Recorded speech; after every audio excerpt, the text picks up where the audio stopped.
Prvak Pozitivne Slovenije Zoran Janković 13. julija napovedal zmago. Ljudmila Novak prepričana v dober volilni rezultat. V celjskem City centru diši po sivki. V Rudaru v Celju na prvi tekmi proti Lačiju remiziral z 1:1. Drage gledalke, cenjeni gledalci televizije Celje, še zadnjič v tem tednu lepo pozdravljeni v informativni oddaji Dogodki dneva. Na obisku v Celju se je danes mudil predsednik Pozitivne Slovenije Zoran Janković, ki je skupaj z nekaterimi kandidati za poslance v 5. in 6. volilni enoti se sprehodil po središču knežjega mesta ter nato obiskal še nekatera celjska podjetja. Po besedah prvaka Pozitivne Slovenije je bil sprehod skozi knežje mesto simpatičen. Moram priznati, da tole mesto središče v Celju je lepo urejeno, tako da čestitke Bojanu Šrotu. Zoran Janković, ki za poslanca tokrat ne kandidira, je prepričan, da lahko stranka ponovi dosežek iz leta 2011 in spet doseže zmago. Jaz sem prepričan, da lahko na teh ulicah zmagamo pod pogojem, da bojo državljani brali naš program in da bodo pogledali, kdo stoji za tem programom. Kajti, če primerjajo vse programe, ki obljubljajo boljše življenje in to je nekako normalno, je treba ugotoviti, kdo od teh je v svojem življenju že kaj, kar je obljubil, resničil. In tu sem v veliki prednosti s svojimi kolegi, kolegicami. Mi smo naš program orientirali na gospodarski del in to jasno zapisali, da mora biti gospodarska rast 4% letno, da drugo leto odpiramo novih 10.000 delovnih mest in tudi napisali, na katerem delu. To so infrastrukturni projekti, drugi tir železnice, začeli bomo graditi v 9 mesecih, v 12 mesecih 3. razvojno os in 3. A razvojno os ter povezavo Postojna-Jelšane. Potem bomo pa podjetja, ki so v stečaju nazaj aktivirali, gre za Primorje-Ajdovščino, gre za Cestno podjetje Maribor, gre za Muro. V Celju je bil na zadnjih državnozborskih volitvah v državni zbor izvoljen magister Stanko Stepišnik, ki tudi v tokratni volilni kampanji v ospredje postavlja gospodarske teme. Moje izkušnje življenjske so predvsem na gospodarskem področju in tu želim pripomoč tako na zakonodajnem področju kot na samem gospodarskem področju. To se pravi, predvsem je moje področje financiranje in pa zagon gospodarske rasti in priprava primernega, pravega okolja za to gospodarsko rast. Še posebno v zadnjem času je pa zastrašujoče to, da je izredno veliko mladih nezaposlenih na zavodu za zaposlovanje, preko 30.000 v Sloveniji, zaradi tega, ker velika podjetja nekako se krčijo, odpuščajo, to mehko odpuščanje, da gre ljudje v upokojitev, ne zaposlujejo pa mladih. In z svojo prisotnostjo v državnem zboru želim predvsem to doseči, da bi mladi prišli v delovne in poslovne procese. V drugem volilnem okraju 5. volilne enote pa Pozitivna Slovenija stavi še na enega izkušenega gospodarstvenika Henrika Dvoršaka. Najprej zakaj? Zaradi tega, ker me je povabil prijatelj Roman Grace in pa seveda predvsem zaradi programa gospoda Jankovića in ne nazadnje mi je človek kot gospodarstvenik, saj tako ga gledam, ne glede na to, da je zdaj župan Ljubljane, ampak kot uspešen gospodarstvenik, skozi delo v gospodarstvu, nekaj se na to spoznam in to sta odgovora, zakaj.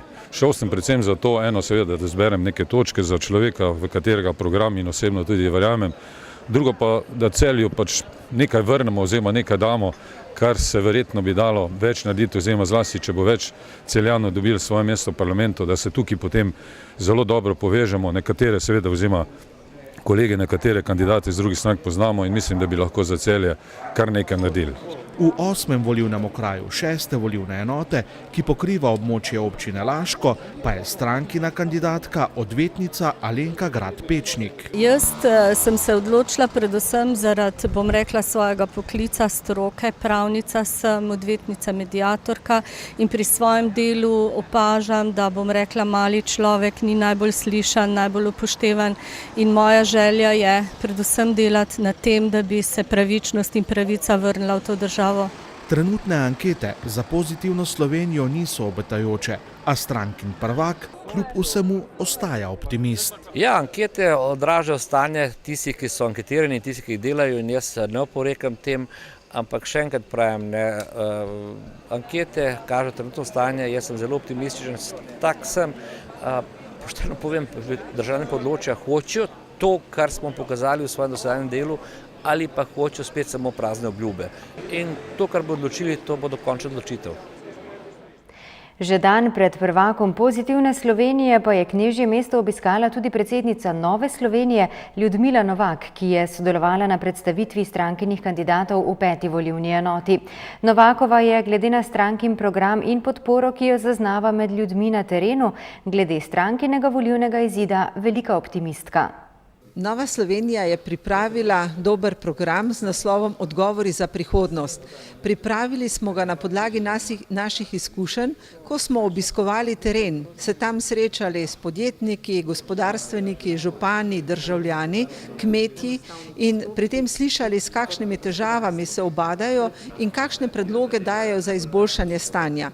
Potem smo pol leta pripravljali naš program skupaj s strokovnjaki, ekonomisti, gospodarstveniki in pa z našimi strokovnimi odbori. Zato sem prepričana, da smo našli dobre rešitve za uspešno Slovenijo. Gospodarski program smo postavili na 3 točke in sicer poudarjamo nizke davke, enostavne postopke in odprto gospodarstvo. Dodali smo tudi reforme na področju zdravstva, pokojninskega varstva, na področju socialne politike, družinske politike, infrastrukture, potem tudi na področje pravne države, saj vemo, da prav pravna država v Sloveniji šepa, zato je tudi veliko gospodarskega kriminala, ki je še neraziskan in mi želimo tudi tukaj narediti neke odločilne poteze. Kandidati, ki smo jih izbrali, so odgovorne osebe, ki so se izkazale tako na svojem delovnem področju, kot tudi v političnem življenju. Za Novo Slovenijo je politika delo za skupno dobro, pošteno delo, odgovorno delo, delo za to, da bi bila Slovenija boljša, bolj poštena in da bi konec koncev napredovala, tako da bi bili na njo vsi ponosni. Danes je v nakupovalnem središču City Center Celje dišalo po sivki.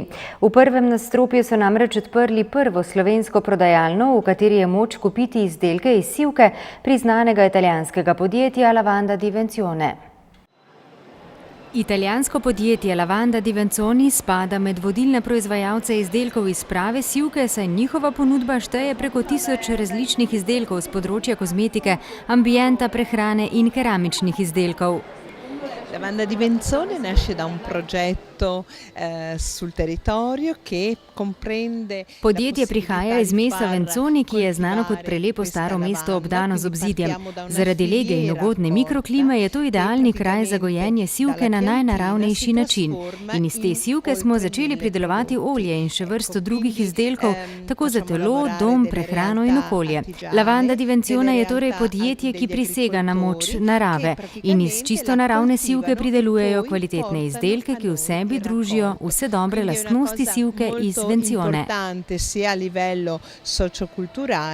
V Celju bomo lahko zaenkrat izbirali med izdelki za nego telesa in doma, sicer pa je že samo z tega področja ogromno izdelkov iz prave sivke, saj je ponudba izjemno pestra. Ja, ponujamo od izdelkov za telo, za obraz, dišave za prostor, potem tudi lončnice sivka.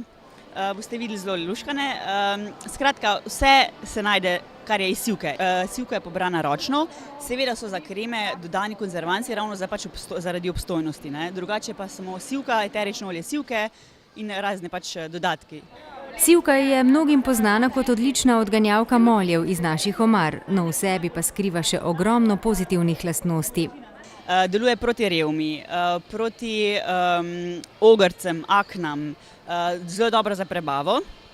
Potem proti bolečinam imamo zelo dobre kreme proti bolečinam, predvsem za noge po dolgem stanju, za športnike predvsem dobra, ker hladi. Potem imamo tudi kreme proti revmi, se pravi, ne da zdravi, ampak lajša bolečine. Zelo dobro pomirja sivka in tudi prijeten vonda. Baje tudi naj bi bil afrodiziak, tako da zelo priporočam.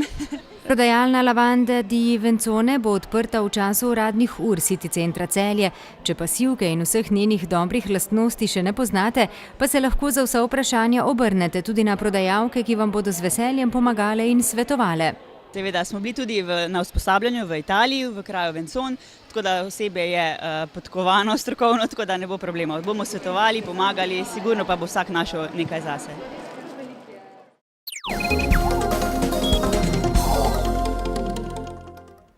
Nogometaši velenjskega Rudarja so na prvi tekmi prvega predkroga kvalifikacij za Ligo Evropa remizirali z albanskim Lačijem. Na sinočni tekmi v areni Petrol so Velenjčani dolgo vodili, Albanci pa so izenačili tik pred koncem srečanja in si pred povratno tekmo, ki bo prihodnji teden, priigrali dobro izhodišče.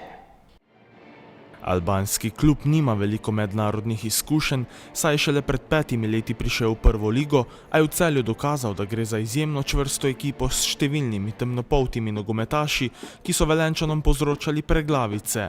Ti pa so povedli v 17. minuti, ko je z dobrih 12 metrov udaril Denis Klinar, žoga pa se je od obrambe gostov odbila v mrežo. Gostujoči vratar je bil nemočen. Velenjčani bi lahko svojo prednost še povišali, vendar so bili v zaključkih napadov premalo zbrani. In ko že kazalo, da se bo tekma končala z minimalno zmago gostiteljev, je v 89. minuti udaril Lači.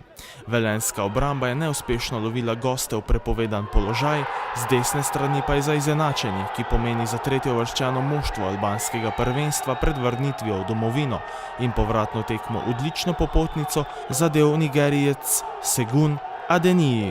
Pričakovali smo zahtevno tekmo, to je tudi bila, prvi polčas smo odigrali dobro, kontrolirali igro, imeli nekaj lepih situacij za doseganje zadetka, imeli smo rezultat, imeli so vse, ampak drug polčas se je Lači dvignil, mi smo padli in na konec lahko rečem, da v bistvu nam je pripadel prvi polčas, njim drugi in je koncev remi nekaj pravičen. Mi smo odigrali dva različna polčasa. Prvi polčas smo prevladovali, imeli svoje priložnosti, mi smo zadeli in drugi polčas enostavno nam ni igra več stekla. Nekaj smo nabijali dolge žoge in to ni naš slog igre. In mislim, da če bomo to pripravili, se po moje nimamo kaj zabati. Gremo v Albanijo po gol 2 in napredovanje drugi krog. Rezultat ni zadovoljiv, mislim, nismo zadovoljni, računali smo zmago. Mislim, glede na prikazano je pa rezultat dokaj pošteno. In kaj je šlo na prvi tekmi narobe? Vsak mora pogledati v sebe. Moramo se pomeniti, kje so bile napake, kje so se delale. In nič glave gor, strnimo vrste in gremo naprej. Čaka nas še ena tekma, težkih 90 minut. Ampak upam na najboljše. Mislim, vse to, kar smo poskušali, večino mogoče bi mogli še več, ampak prek boku je dosti prostora, vse skupaj, ampak dobro spoznal se je menjava Stepanoviča, ki je dober v zadnjih pasih. Jaz sem fantom takoj po tekmi rekel, da je to tekmo treba čim prej pozabiti. Bomo igrati boljše. Tudi če bi zmagali 1-0 pa igrali tako kot drugi polčas, ne bi imeli šans, da se uvrstimo v drugi kolo. Enostavno moramo odigrati boljše tekmo. Jaz bi se čestito fantom za prvi polčas in koncev gremo v Albanijo tekmo dobiti, kajti to je bil šele prvi polčas in imamo še zmeraj šanse, da popravimo to. Povratna tekma bo v Albaniji v četrtek, ko ima Lači sila ugoden rezultat, Rudar pa za napredovanje mora v vsakem primeru zadeti. Bodo, danes sta igrala v bistvu dva mlada igralca, ki nista vajenih takih tekem, to se pravi Bukšek je v bistvu prvi sploh okusil Evropo, brez da je prej igral v bistvu v ligi, ampak moram reči, da je odigral solidno, korektno tekmo. Ampak za vse stvari je potrebno čas in koncev glede na to na situacijo smo v bistvu izvlekli maksimum v tej situaciji. Zmagovalec dvoboja se bo v naslednjem krogu pomeril z ukrajinsko Zorjo.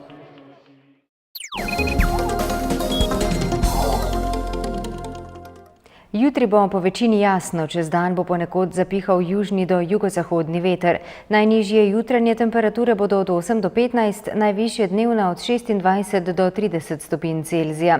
V nedeljo in ponedeljek bo sončno in vse bolj vroče, popoldne bodo predvsem v gorskem svetu še nastale posamezne vročinske nevihte. V ponedeljek bo pihal jugozahodnik.